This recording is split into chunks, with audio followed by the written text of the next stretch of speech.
All right, welcome back. So, in my last episode, we were talking about spaceships and how to blow them up. Essentially, I was going into what my thoughts were on offensive weapons in realistic or, conceivable near future science fiction. So, in this episode, we talk about the defensive systems, how to avoid getting blown up. Just my thoughts on that. Before I get into it, I do want to spend a little bit of time about the set, telling you about the setting that I have in the back of my mind when I'm talking about these things. Um, I think I've mentioned it before. It's the Regnum Humanitas universe. It's essentially, and I can do a full episode on this later on if people are interested. But for right now, just in a nutshell, the Regnum Humanitas universe has involves like humanity developed faster than light travel, advanced civilization, nanotech, all these sorts of things, AI, of course. And then it got destroyed. And so the setting that people are operating in right now is kind of a weirdly high tech setting in some ways, in that you have fusion power and access to a lot of ruined old tech or archaeotech, as I call it. Stole that term from the Warhammer 40K universe, which I always liked. But then it's also low tech in that you don't have like high powered lasers and phasers and all these sorts of things. And in fact, they have to stay hidden, so everything is hardwired. So they don't even have really wireless communications because they don't want to give themselves away to whatever destroyed the first human civilization when they don't even know what that is. So anyway, that's just it in a nutshell, and that's just to let you know kind of where I'm coming at this from, and that there is some high tech in the back of my mind, like fusion power, but in general, it's set with technology that isn't too far in advance of what we have right now. Um, so, having said that, let's get into defensive systems. Um, how to avoid getting your warship blown up. And the first thing that I was thinking of, and I can't emphasize this enough, is to avoid getting blown up, don't be seen. And the more I think about it, the more that I think that that's probably the most effective, when you think about it, defense is to have the enemy not even know that you're there, right? Because they can't hit what they can't see. So I've touched on this a little bit before. So how would you go about this? And like I said, I've touched on this a little bit before. Um, Talking about making the hull of your warship out of radar absorbing material, um, anything that's going to absorb these sort of attempts for the enemy to detect you, uh, constructing the hull in such a way that if that it would deflect active radar waves, radar pings, if you'd like, away from the the thing that's searching for you. Um, so those are kind of the first few things, just what you construct your hull out of. And while I'm at it, let's talk a little bit about the hull. Um, Given the velocities involved, whenever you shoot like a railgun round or a torpedo or anything going at a high speed at something, especially if you're talking in space where there's not going to be any sort of aerodynamic drag on it, um, you're going to need extremely advanced material science to be able to construct something that's going to be able to withstand a hit from that, direct hit or even a glancing one. Um, so, and you can pile on armor on your spaceship, but then again, remember that's going to add weight to it. So when you think about armor, I think for the near term, the main thing is going to be, again, to make it radar resistant, radar reflective. Um, but then also, it's not, there's really nothing that you can do, at least in the immediate future, that would actually create a material that can stand up to a direct hit from a high speed, high velocity projectile. Does that mean you have no armor? I would say no. Again, like I mentioned before, the whole point of making it radar reflective is a point. Um, but soldiers still wear helmets, right? And those really can't stand up to a direct hit either. But they actually do stand up fairly well with fragments or shrapnel. And so that would be what I would think that the intent would be of the hull or any sort of hull armor that you create. So it would need to be lightweight, obviously, and I think, the external coating, the radar reflective stuff, and then maybe under that have some sort of, I don't know, laminate, maybe foam matrix things in there, anything that could absorb some of the energy from a glancing hit uh, from a projectile or deflect the glancing hit. Small chance of that, but it's possible. Um, or, most likely, absorb hits from shrapnel and allowing your spaceship to stay intact. So that's the hull. Mainly radar resistant, reflective, absorbing whatever. And then enough armor in there to maybe protect you against some glancing blows and shrapnel. But this brings us back to the main defense, which is not being seen.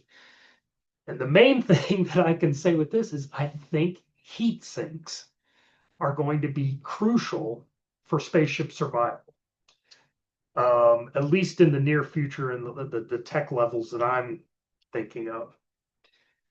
And the reason for that is if you have a fusion reactor or any sort of reactor, you're generating heat. It's something that can be detected.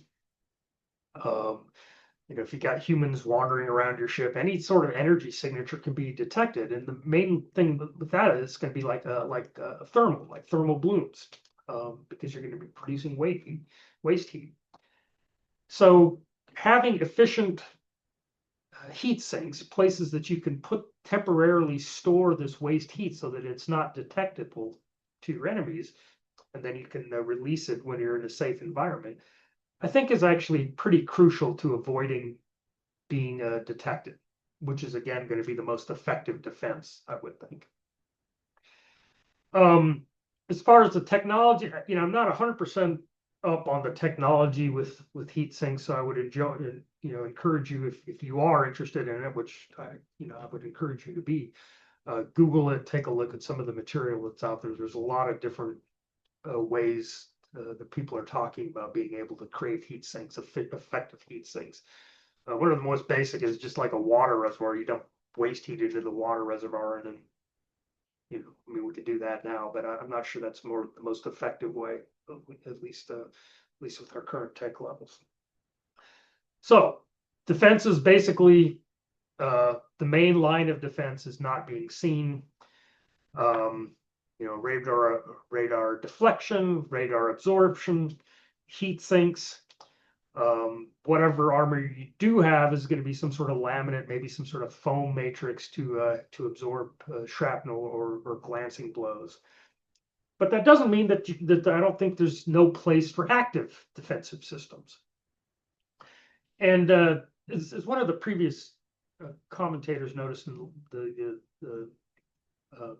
my episode before this, I kind of do an arbitrary distinction here, but I have a distinction between torpedoes, which I see as offensive weapons, and I talked about in the last episode, and what I call missiles, which are going to be what I would say would be smaller defensive systems. So what do I mean by missiles? Well, I was thinking, let's say the worst has happened, you've been detected. Now you need to have a way of actually destroying these torpedoes before they hit you. At distance, or at least far enough away that you could maybe survive some sort of shrapnel hits. Ideally, before the torpedo has a chance to deploy its MIRVs, its multiple warheads. So I was thinking a missile, or specifically an interceptor missile, seems like it would fit that mission parameter best, from what I can tell.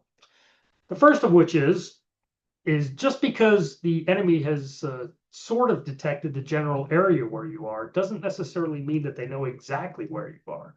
So a missile has the example of that you can, like you could with a torpedo, you can jettison it, have it wait for a couple minutes or however long you want to, and then it fires off. So you're not necessarily giving away your position when you fire this missile. Second thing is I think it needs to be smaller and faster, or faster, which means it's going to be smaller than a torpedo, because you actually want to exceed the torpedo's speed so that you can intercept it well away from your ship. So what that means is a smaller ship, a smaller weapon, something that's faster. And I would still say you probably would want some sort of multiple MIRV warhead mounted there, but not nearly as many of them. Um, and basically, you're going for speed because you want to actually get to where the torpedo is before it can actually deploy its MIRVs and all that. So torpedoes aren't going to have as much stealth capability as it doesn't make much sense to spend too much on their stealth capability. So the missile itself wouldn't need to have a significant a high level sensor package. So I think you can save on weight with that. Um, so I think it would make sense. And again, from a weight standpoint too, you want them to be light. But I think it would make sense to at least have some sort of interceptor missile system on your own ship, just if the worst comes to pass and you get sort of generally detected and you need to shoot down enemy warheads, enemy torpedoes. Um, Again, as far as how many of them, I don't know. I mean, it's going to be contingent on weight and how much space you have. Um, but I do think at least having one or two of those, if only to give you a chance of surviving a torpedo attack.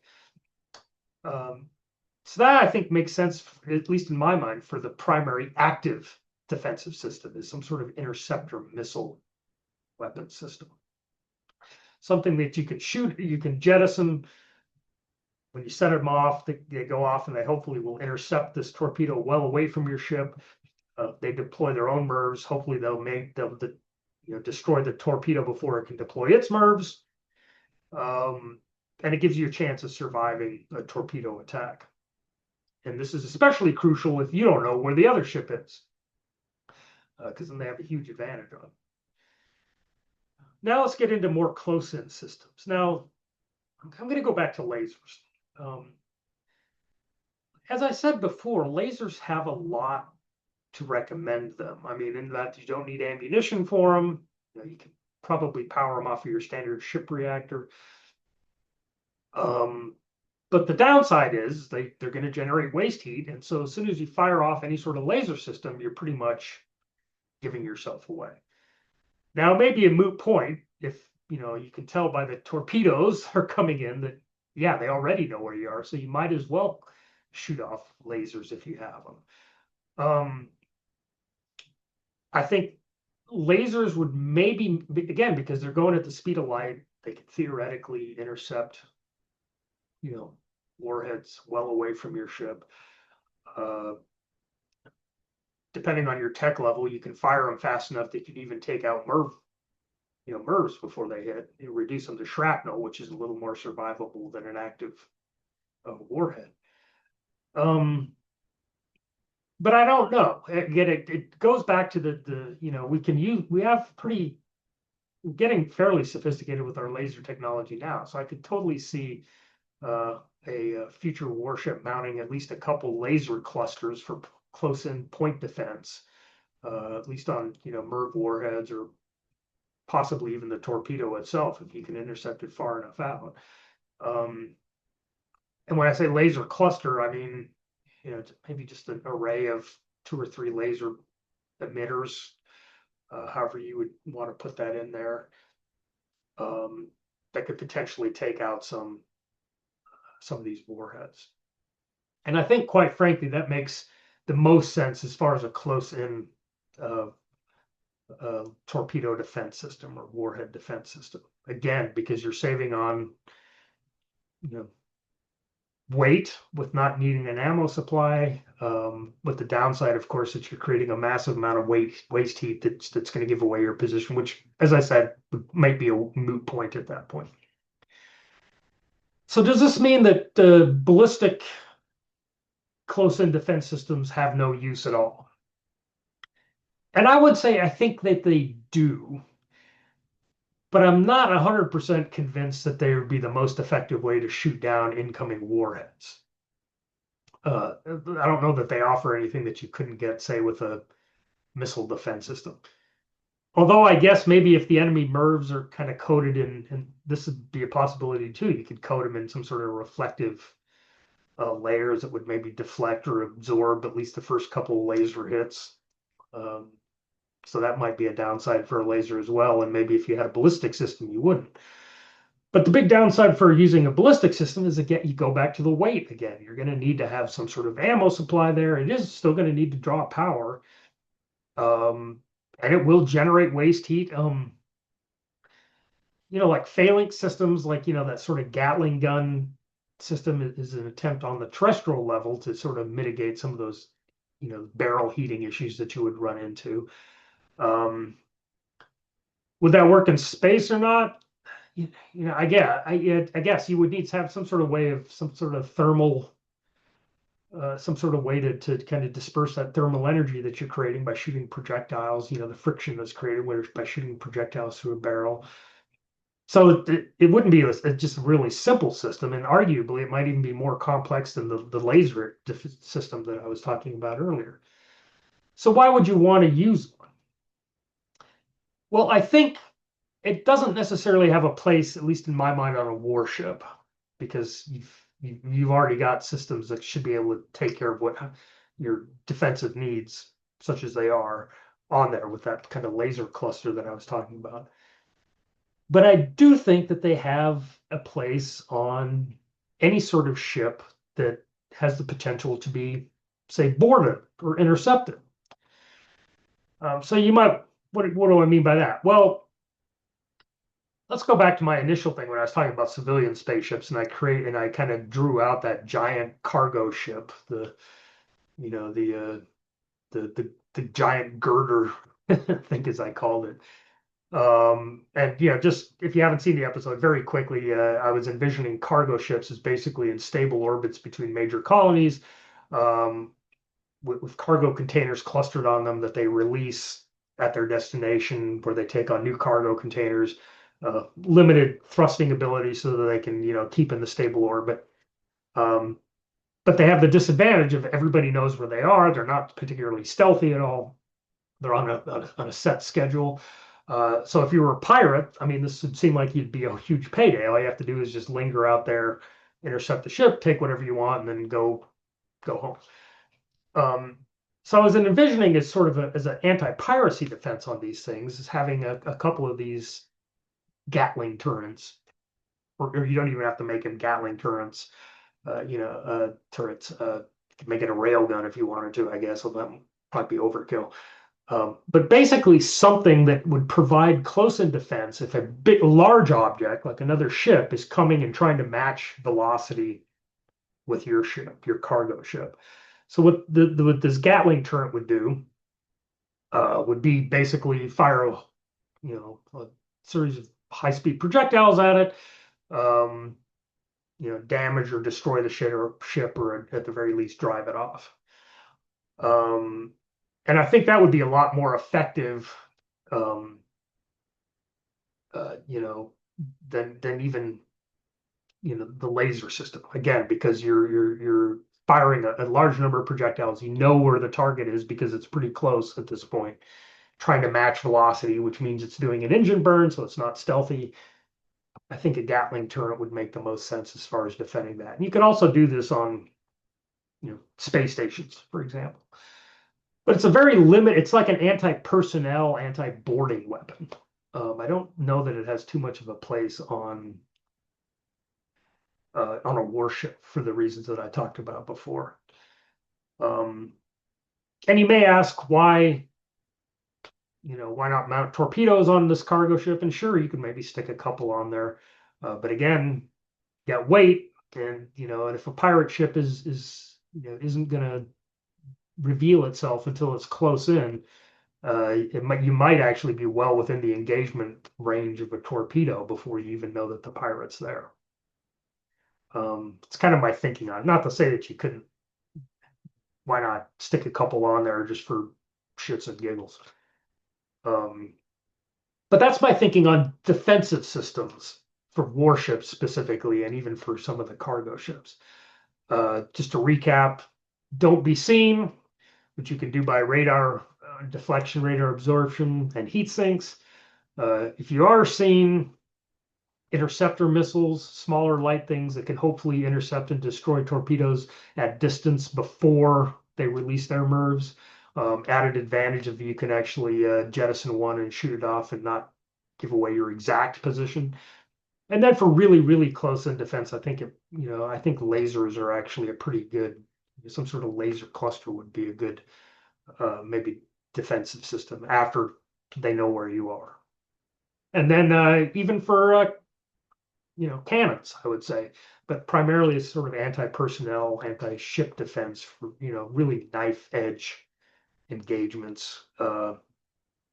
When somebody's trying to board you. And again, I think that would be primarily something that would pop up on civilian cargo ships and space stations. Okay, so that's my thoughts on that. And thinking about it, I do want to talk, and I think my next episode I'll talk about static, defenses for static installations, like space stations and settlements on like the surfaces of planets and moons and things like that, because I think those are they're going to be slightly different than a warship because you've got no stealth capability because everybody knows where it's at. Um, so those are my thoughts on active defense systems. If you have anything to add to that, or if I've missed something, feel free to add it in the comments. I do enjoy receiving those, kind of having a conversation with people. And my next episode, like I said, I'll talk about defenses for static installations that I think makes sense. And then after that, maybe I'll get into some sort of doctrine, like a basic outline of space combat doctrine that I think would fit given these weapon systems. All right, so you guys have a good day. It's hot as hell here in Georgia, so hopefully wherever you're at, you're staying cool. And yeah, see you next.